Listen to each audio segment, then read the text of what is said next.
Hi, welcome to the China Cash Buyers podcast. Today I'm Paul Salo. We have a very special guest. We have Jessie Kim, Miss Feng Shui. Maybe you could tell her a little bit about yourself. Hello, my name is Jessie Kim. I'm a third-generation Feng Shui consultant. I'm based out in Southern California.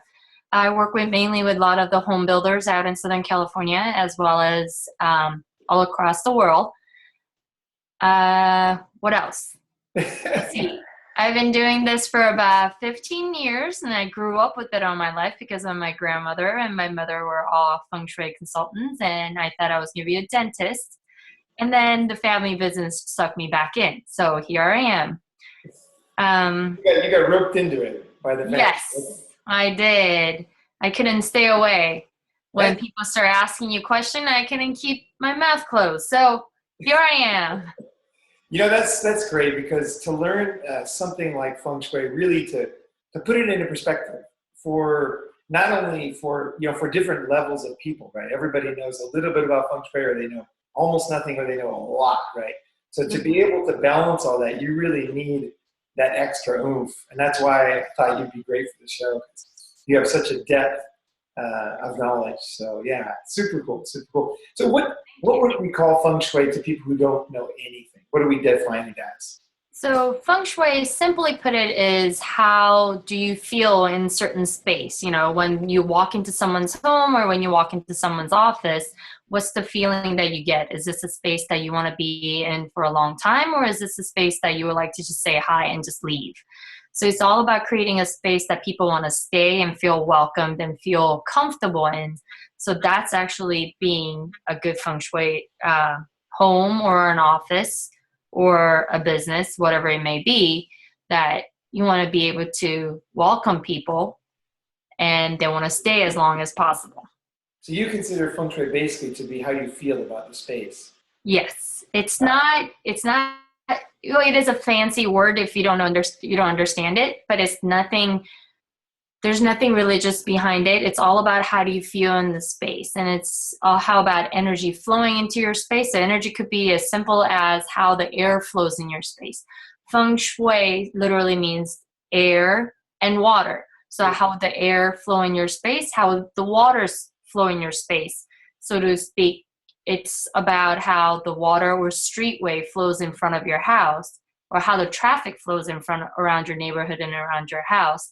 So you want to make sure that people are easily able to find your home or your office.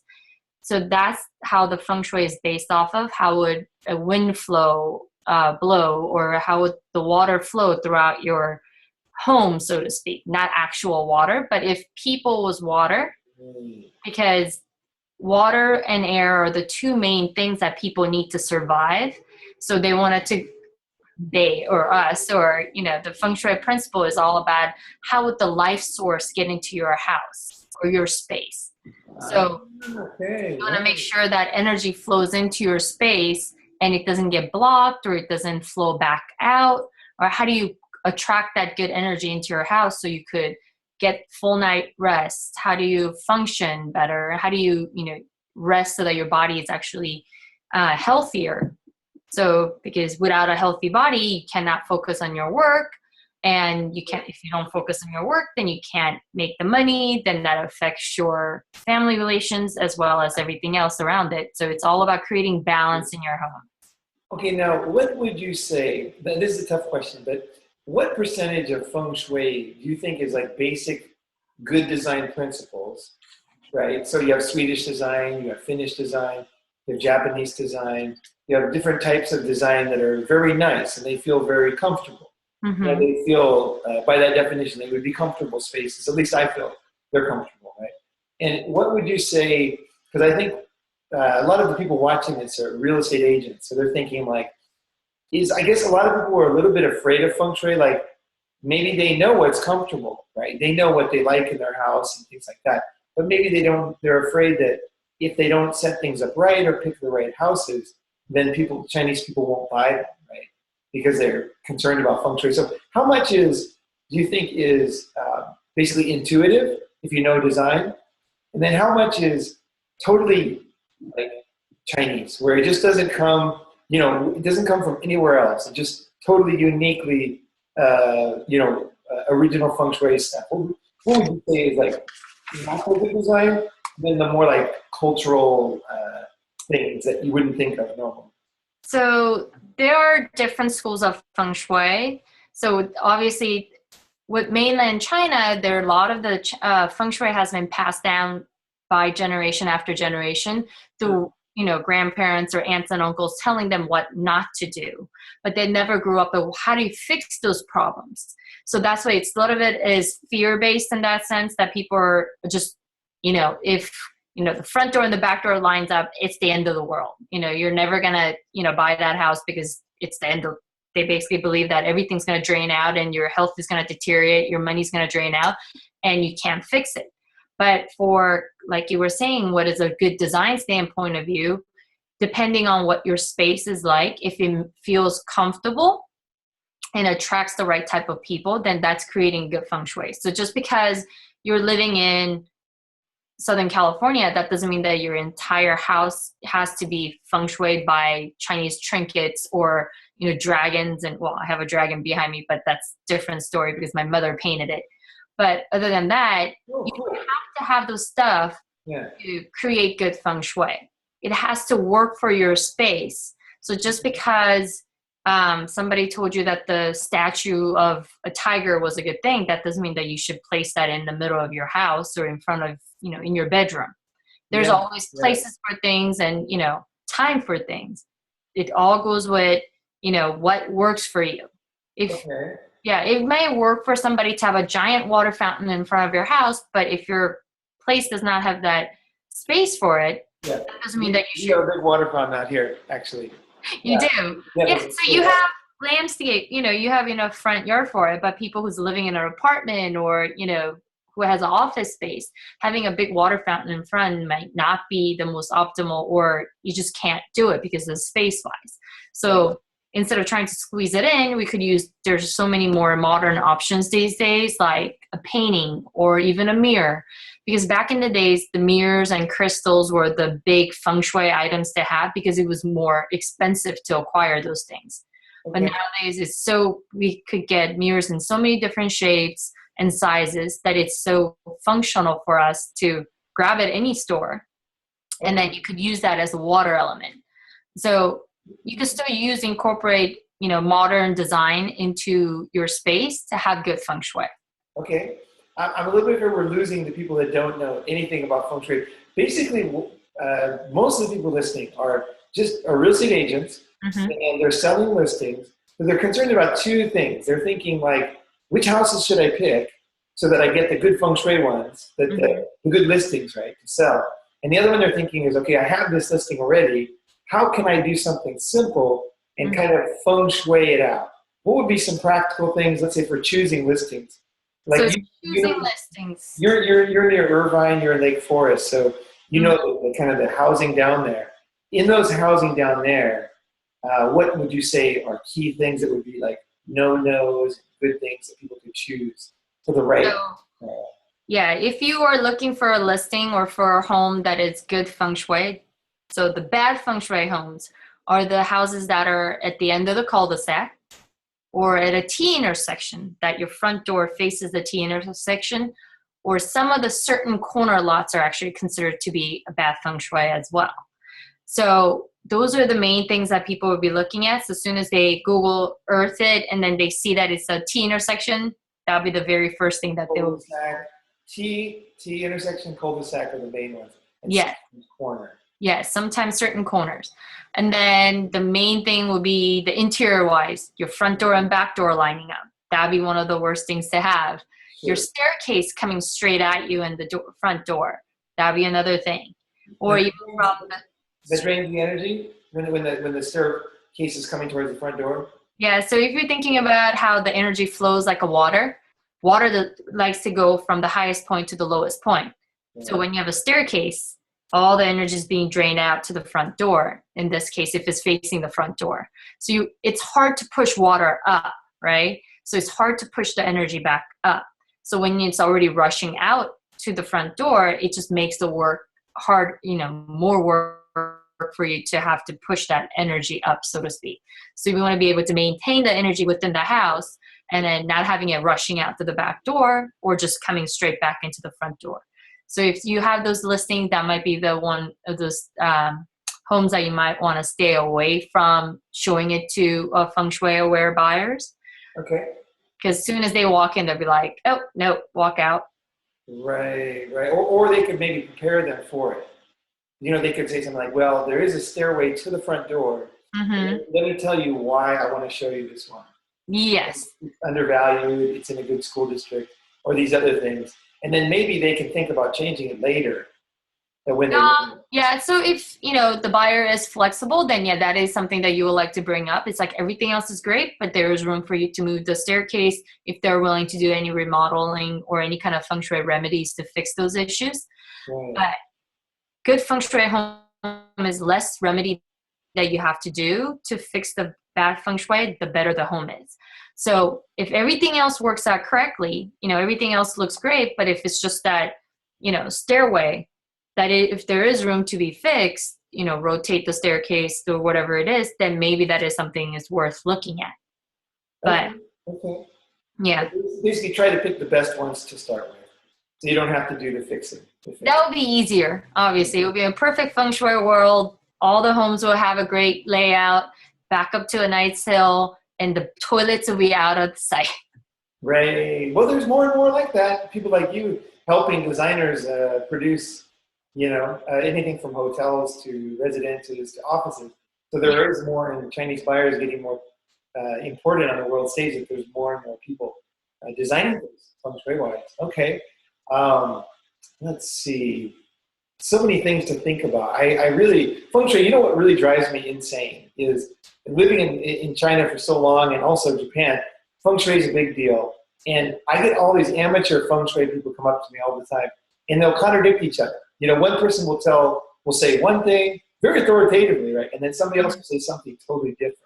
How do you keep yourself, as a person, let's say, who's not a Feng Shui expert, how do you look things up, or how do you find the truth about Feng Shui? If you need to know something important, what can you do besides call an expert? Is there anything you can do to check things? I would say focus on one school of Feng Shui if you're going to research it online or in a book. There's so many books out there, so there's so many information out on Feng Shui on the web. It's easy to get confused because it's thousands of years of knowledge, and it gets lost in translation. So another thing is there are different schools of Feng Shui that has compass school, there's flying star, and what I practice, the black hat, which works with the bagua or the layout of the home, which I feel like it is the underlying foundation for most Feng Shui. And then you could add on the other birthday components or the direction of the home components. But if someone's just fixated on the direction of a home, I tell them, be careful what you look at, because you might be able to find that southeast facing home. But if the house is sitting on a T intersection with the train track behind it and the house in the shape of a trapezoid, then it's not good Feng Shui. Yeah. So you got to look at the whole picture, not when they're fixated on just the number or the direction or something like that.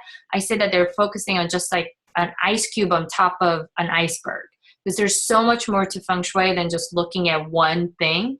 So if they understand fully about, I don't think anyone's going to be able to research everything on Feng Shui overnight and be an expert at it, but you can't hold on to one thing and not, listen to the other. And at the same time, you can't go overboard and try to do everything at the same time, because there's too much is too much. Sometimes less is more. So sure. I don't want people to get overwhelmed, because I know when I first started, thinking about Feng Shui, it was probably 25 years ago, or when I moved to Asia, 27 years ago. But I started hearing things, and I felt so overwhelmed, really, because there was no internet back then. There was no way to look things up, and it was just like this massive, confusing knowledge, and everybody seemed to have an opinion about it, in China, for example, but I just didn't know who to trust. I didn't know what was true, so it really threw me for a loop. So if I would say my advice is, don't let people push you around with it, take it into consideration, right? And then just check up on it, and then, make sure that, that what they're saying is true, because somebody else might have a different opinion about it, right? And you have to go with your gut instinct as well. What does it feel good to you in your own space? Because for somebody, a giant statue of David might work for their love and relationship corner, but for someone would not want a statue of David standing in their living room. So it's balancing act as well. So what does it work for your space? Some person could work with the giant red wall. Some people don't want red. They could go with the tiny little throw pillow of red in it. So it doesn't have to be overwhelming with one way or the other. I have had calls or emails from clients or potential clients asking me or telling me that I read this stuff online, so I painted my house in red and pink and yellow and orange and every section of the home. I'm like, that's not the point of good feng. That's not creating good feng shui. That's just overwhelming yourself with feng shui elements that you just picked up on. But your house does not have to look like a Chinese restaurant exploded in it to make it look like it has good feng shui. It could be little things that you care about, or it could be a different color. It could be a throw pillow, or it could be a paint color or art fixture, things like that. There's so many more options that we could work around with that it doesn't have to be the traditional heavy trinkets that you see to bring in good luck.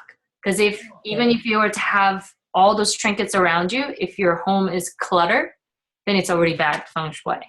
Right. There was a famous designer, and I forgot who it was. If it was Chanel or something. They did a very feng shui design of their shop on Nanjing Road. And I remember that. And what happened was they had a red door, a really bright red wooden big door. And the thing is, the clients didn't like it, because they didn't expect that type of design from that designer. Yeah. And so they ended up changing it to a modern design. So, yeah, that's a very good warning. Don't go overboard. Don't think about it too much. So what it works for you. Because if you're living in a small one-bedroom studio and you decide to paint your walls in every different color, that's too much. Whereas if you are in a small studio and you're able to want to feng shui with different colors, then you can always throw in with the small art or the small plant, things like that, but you don't have to go overboard. If you have a bigger house, obviously you can't just do a small pillow or a blanket to feng shui the entire house. Then you have more bigger things to work with. So what works with your space and how big your space is or how small your space is, that's how it comes down to. So it has to work for your taste and your space, because it could have great feng shui, but if you don't feel comfortable in your own home, then it's bad feng shui already, because you're the one who's supposed to recharge and regenerate in that house than anybody else. Okay, let me give you a quick walk around. I'm just going to show you just around here, and then let's see if we can spot just a quick little thing here to see the feng shui. You have the small side room. Here's the study, looking over LA there. And here we are. This is from the entrance here. Okay. And then we come out here, and you can see, let's see here. Here you can see the side balcony out there. And then you have the main room here with a view of the LA city down there, kind of to the left. And there's a balcony over there. Of this kind of thing, and obviously you have the stairwell. We lost internet connection for a little, so. Okay, which part did you miss? I think we missed it since your office, when we turned around from your office. Okay, from the office. Okay, so we start out here. Here's at the front door. Mm-hmm. Okay, so you come in the front door. Mm-hmm. Yeah, that's the view. You can see the stairs a little bit on the left, on the right. Yeah. And then you have the side and in the kitchen in there. I don't know if you can see that. Yeah. And then LA down there. And then you have the main room here, right? And the fireplace there. Of course, the stairwell and the flowers upstairs. What is good feng shui there, and what is bad feng shui? Are you sure you want me to really go over this? Oh, just this is a quick, just a basic, nothing big, just kind of so that people could kind of say, oh, aha, that's important. No, that's not important. I can put pictures later in the comment section. What's kind of like, is there anything like glaringly terrible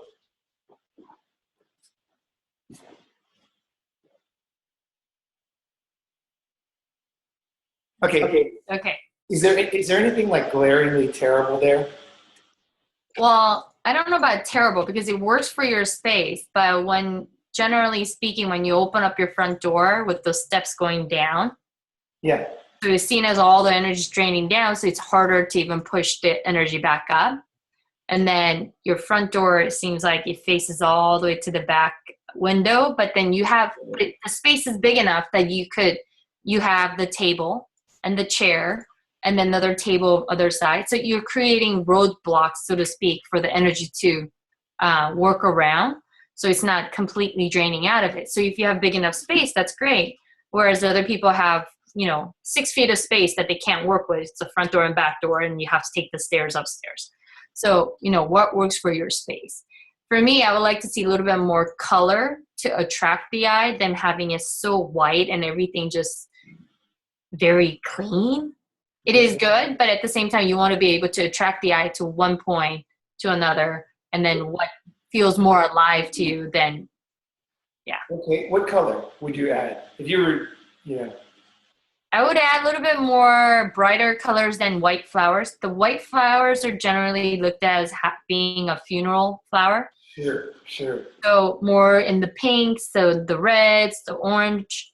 So something that looks live and thriving. So it doesn't have to be, when you say red, it doesn't have to be bloody red on everything. It could be within the family of red. Okay. So what works for your space? But with the potted plants type of thing, it's an accent to have. So why not add some color to it? So that is the focal point that you want to look at. Also, some of the statues that I saw were just torsos. Yeah. When you're going to have a statue, we like to see a full body, not just the head or just the hand or it's just the butt. Okay. You want to see the whole person or the whole animal. Yeah. That makes sense. Wow, that's great. The thing I got was the energy, stopping the energy from going. That's easy to do. You could put some kind of a curtain there. You could have some kind of a separation, right? Yeah, so you have enough space that we have that round table with the white flowers in it. I would change that flower out to something more colorful so it focuses the attention to the flower instead of going straight to the back and looking at the windows behind it. Okay. So, yeah. Okay, oh cool. Okay, that's great. I think when people hear that, they'll look at their house, they'll walk around their house and they'll think, what could I change? Because it's nice to think of your house first and then to think about clients' houses and listings and things like that. So you can kind of get an understanding of it. Mm-hmm. And then in your foyer, you have that round table and you have that enough space that some people will hang crystal instead of just one little crystal, but you could have a crystal chandelier. Yeah.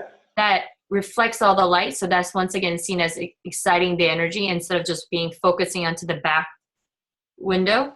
You're able to look around and see the beautiful, light fixture as well as the flowers. So enjoying that space before they make their way into the back of the house.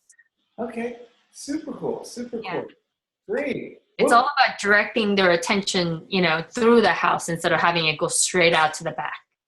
Okay. What do you think is the biggest mistake that newcomers make with Feng Shui? And what's the biggest mistake that experts make? I think one of the biggest mistakes I see as an expert making is sometimes we get fixated on the traditional of certain things. Okay. So some of the older generation, like my grandmother, will be fixated on, you can't fix that with just color, or you will have to move the entire front door, because that back in the days, all she had to do was pick the plot of land, show them which way the house is supposed to be built and which way the kitchen should be, which way the bedroom should be, and where the outhouse should be. But whereas I'm dealing with this, we have solar panels, we have windows, we have internal plumbing. So just because it has internal plumbing, it's not the end of the world, because if people are really picky about Feng Shui, I'm sorry, nothing is perfect because we have internal plumbing. Because unless you're willing to deal with an outhouse, I'm sorry, there's no 100% perfect Feng Shui. But by keeping the bathroom clean, keeping the doors closed, and keeping the bathroom fun, I think it excites the energy. So then it's not such a negative thing to have inside the house. So you don't have to be so fixated on the fact that there's a bathroom here. Oh my God, what am I going to do with it? Add a door to it. Add some pretty colors, pretty plants, art fixture or a mirror, something to attract the eye in that room than the toilet or the drain. What's the biggest mistake newcomers, or what's the most important thing that people should know that this is brand new? They're listening for the first time about Feng Shui. What do you want them to remember? What are them to remember? Don't get scared when there are people or Feng Shui buyers are walking in. Wow, okay. Don't get overwhelmed. It's not a religion. It's not a superstition. It is something, it's the way of life for them. Think of it as what's a good interior design for you. So it's just another way of interior design for them. What functions, what flows better for them. So there are ways to remedy them, but you got to understand that sometimes it's just their aunts or grandparents telling them over many years, telling them what not to do. So they grew up with that embedded in them. I mean, even now I walk into certain places and I go, oh, I hear my grandmother's voice going, don't ever do this. And the modern side of me says, oh, there are other things I could do to remedy this issue. Obviously, like I said, the less remedy you have to do, the better. But there are ways to do it. So when potential buyer is very upset about it or saying no, don't get offended by it. It's not you, it's just their ancestors, aunts and uncles' voice ringing in their ear. Right. So you just have to be able to work around it. It's like, how about we place a mirror there? Or how about we place an artwork or a plant or a chandelier, depending on the space. So do your research and see what will work best for you. But, okay, don't get scared. Other than if they're really hard on Feng Shui, aware Feng Shui aware buyers, do not show them the T intersection or the end of the cul-de-sac and then claim that it has good Feng Shui. That's not going to work for them. Okay, well, cool. Well, how can people get a hold of you? Obviously, your stuff and you're flexible and you'd be a very good fit, I think, for a lot of the people watching. How can people get a hold of you? You can reach me on, go to my website. It's www.msfengshui.com. That's MSFENGSHUI.com. Or you could email me at Jessie, JESSIE, at msfengshui.com. And that'll be the fastest way for them to get a hold of me. Okay, that's great. Well, thank you very much for being on. And I really learned a lot. I think everybody did too. So I look forward to the comments, and I'll send you anything that we get in the email. Thank you. All right. Thanks, Jessie. Thank you. All right. Thanks, everybody, for watching. I hope this is useful. And don't be overwhelmed. That's the big message, right? Very cool. Don't be overwhelmed. There's no reason to. You can learn this stuff. You can improve. You can use it in your life. And it's so easy to be better than the average. That's the thing. You can take this information right here. You're going to be better than 99%, 90% at least of the agents out there. So there you go. Some very simple things you can do. It doesn't cost any money.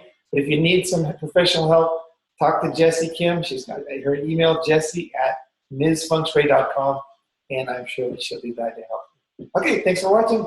Paul Saylor from China Cash Buyers, and thank you for watching.